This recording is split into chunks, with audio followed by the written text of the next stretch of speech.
it wrong, there was always something I could find in their simplification that they left out. Actually, there was a certain amount of genuine quality to my guesses. I had a scheme, which I still use today when somebody is explaining something that I'm trying to understand. I keep making up examples.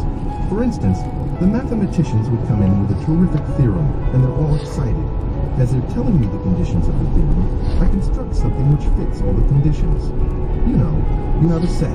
1 ball, disjoint. 2 balls. Then the balls turn colors, grow hairs, or whatever, in my head as they put more conditions on. Finally, they state the theorem, which is some dumb thing about the ball which isn't true for my hairy green ball thing. So I say, false. If it's true, they get all excited. Then I let them go on for a while. Then I point out my counterexample.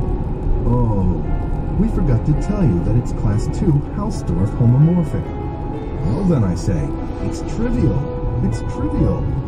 By that time, I know which way it goes, even though I don't know what Hausdorff homomorphic means. I guessed right most of the time, because although the mathematicians thought their topology theorems were counterintuitive, they weren't really as difficult as they looked. You can get used to the funny properties of this ultra-fine cutting business and do a pretty good job of guessing how it will come out. Although I gave the mathematicians a lot of trouble, they were always very kind to me. They were a happy bunch of boys who were developing things, and they were terrifically excited about it. They would discuss their trivial theorems, and always try to explain something to you if you asked a simple question. Mind readers. My father was always interested in magic and carnival tricks, and wanting to see how they worked. One of the things he knew about was mind readers. When he was a little boy, growing up in a small town called Patchogue in the middle of Long Island, it was announced on advertisements posted all over that a mind reader was coming next Wednesday. The posters said that some respected citizens, the mayor, a judge, a banker, should take a $5 bill and hide it somewhere, and when the mind reader came to town, he would find it. When he came, the people gathered around to watch him do his work. He takes the hands of the banker and the judge, who have hidden the $5 bill, and starts to walk down the street. He gets to an intersection, turns the corner, walks down another street, then another, to the correct house.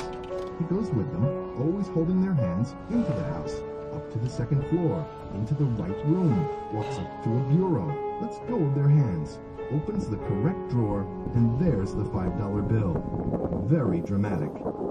In those days, it was difficult to get a good education, so the mind reader was hired as a tutor for my father. Well, my father, after one of his lessons, asked the mind reader how he was able to find the money without anyone telling him where it was. The mind reader explained that you hold onto their hands loosely, and as you move, you jiggle a little bit. You come to an intersection where you can go forward, to the left, or to the right. You jiggle a little bit to the left, and if it's incorrect, you feel a certain amount of resistance, because they don't expect you to move that way. But when you move in the right direction, because they think you might be able to do it, they give way more easily, and there's no resistance. So you must always be jiggling a little bit, testing out which seems to be the easiest way. My father told me the story, and said he thought it would still take a lot of practice. He never tried it himself. Later, when I was doing graduate work at Princeton, I decided to try it on a fellow named Bill Woodward. I suddenly announced that I was a mind reader, and could read his mind. I told him to go into the laboratory, a big room with rows of tables covered with equipment of various kinds, with electric circuits, tools, and junk all over the place. Pick out a certain object somewhere, and come out. I explained, "Now I'll read your mind and take you right up to the object." He went into the lab, noted a particular object, and came out. I took his hand and started jiggling. We went down this aisle, then that one, right to the object. We tried it 3 times. One time I got the object right on, and it was in the middle of a whole bunch of stuff. Another time, I went to the right place but missed the object by a few inches. Wrong object. The 3rd time, something went wrong. But it worked better than I thought. It was very easy.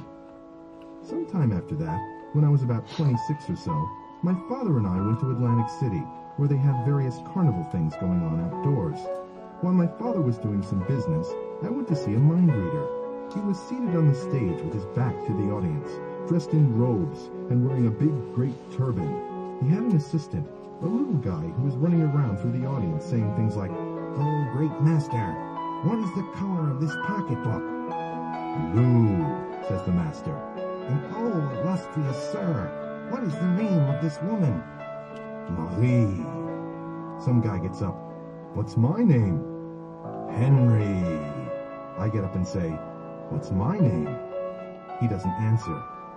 The other guy was obviously a Confederate, but I couldn't figure out how the mind reader did the other tricks, like telling the color of the pocketbook. Did he wear earphones underneath the turban? When I met up with my father, I told him about it.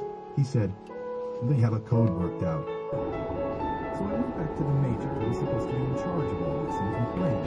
This took a little time, but I thought I was sort of a representative to get the thing straightened out. The major tried to explain to me that these people were the censors, having taught how to do it.